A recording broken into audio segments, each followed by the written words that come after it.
Oke, selamat sore Sobat Aspal. Kali ini kita berada di Jalan Panggung, tepatnya di Masjid Serang. Nah, tepatnya jalan ini berada di antara kawasan Ampel.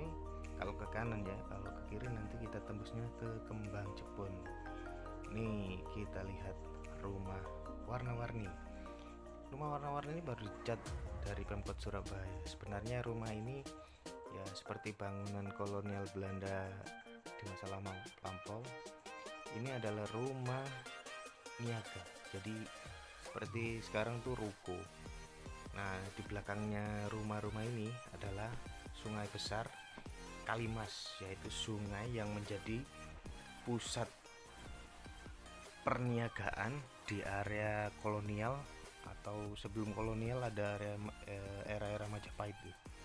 Nah, ini juga ada pasar, namanya Pasar Pabean nih. Ada ikan-ikan banyak. Ini hasil laut dari perairan Surabaya, Selat Madura, ya semuanya lah. Pokoknya berkumpul di Pasar Pabean sini. Teman-teman bisa lihat nih, banyak pedagang-pedagang di sini. Ini adalah kawasan yang menurut saya sangat-sangat bersejarah. Karena apa? Karena dulu zaman Belanda itu pusatnya itu.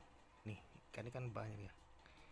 Nah, di daerah sini adalah pusat-pusat kawasan bisnis. Kalau di zaman dulu itu ini adalah pusatnya perniagaan. Karena memang zaman dulu itu kan belum ada pesawat, belum ada kereta api. Itu orang-orang Eropa, orang-orang dari segala penjuru dunia kalau menuju ke Indonesia, tepatnya di Pulau Jawa, itu lewatnya Surabaya ini. Nah, Surabaya ini ada suatu Kalimas, yaitu jalur utama untuk kapal-kapal asing, kapal-kapal niaga itu mendistribusikan barangnya di sini. Nah, dulu kan ada VOC ya, yang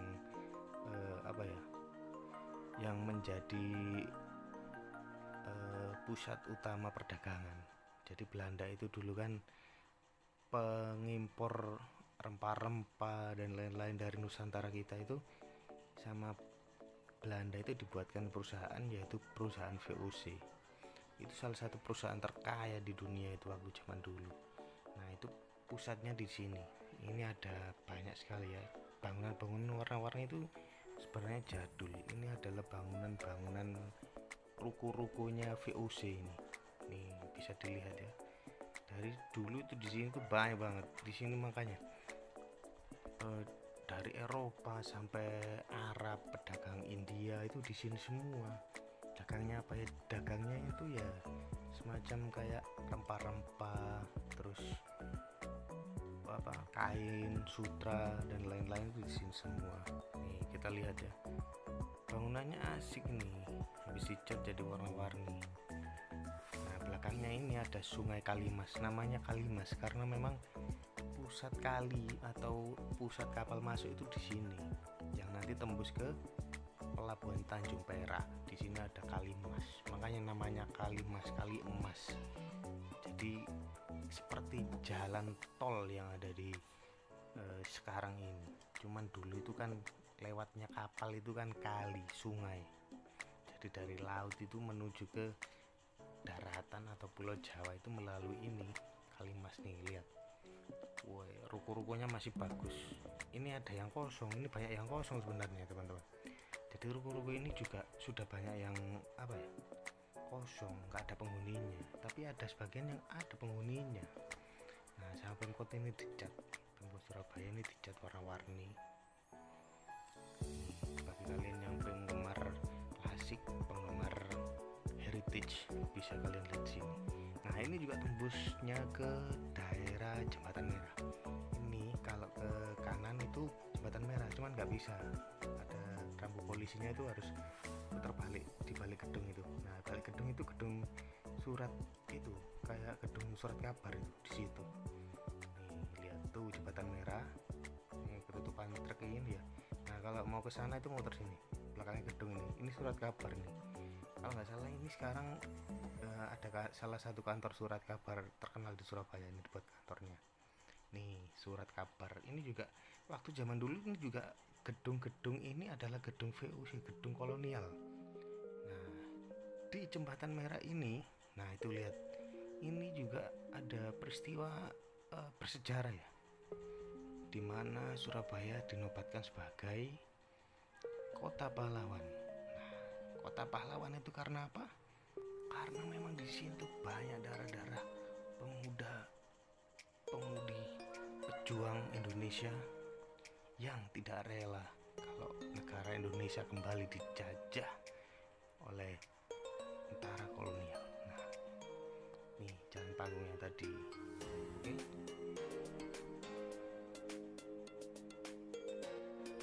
Nah, ini yang putar balik tadi. Ini nanti tembusnya ke Jembatan Merah. Nah, Jembatan Merah itu keren banget. Kalian bisa lihat nanti itu di Jembatan Merah kita bisa lihat tuh banyak peristiwa-peristiwa penting di sana. Seperti peristiwa tewasnya Jenderal AWS Malabi, jenderalnya Inggris. Jadi di Jembatan Merah ini dulu itu di seberang itu, nah itu adalah gedung Internasio, itu gedungnya Inggris atau gedungnya Sekutu. Di sini jembatan ini adalah tragedi perang 10 November. Penyebabnya apa? Penyebabnya adalah ketika tanggal 30 Oktober itu ada jenderal yang tewas di tengah-tengah situ. Itu adalah tempat tewasnya Jenderal AWS Malabi. Nah, setelah itu penggantinya Jenderal AWS Malabi itu Jenderal Inggris juga ngasih ultimatum ke seluruh warga Surabaya dan sekitarnya. Itu dikasih pamflet ultimatum tanggal 10 November kalau nggak menyerahkan senjata-senjata yang kalian lucuti dari tentara Jepang akan kita serang habis-habisan. Nah, waktu itu ada Bung Tomo, ada beberapa para pejuang lah yang sudah berkumpul di kota Surabaya ini. Jadi semboyan mereka adalah merdeka atau mati. Akhirnya pecahlah perang 10 November dan kota Surabaya dijuluki sebagai kota pahlawan. Karena apa? Karena di kota ini terjadi perlawanan anti penjajahan 10 November 1945 yang menggelorakan merdeka atau mati. Jangan lupa like, komen, dan juga subscribe channel kita agar kita tetap merdeka atau mati. Oke, terima kasih Sobat Aspal. Salam sehat.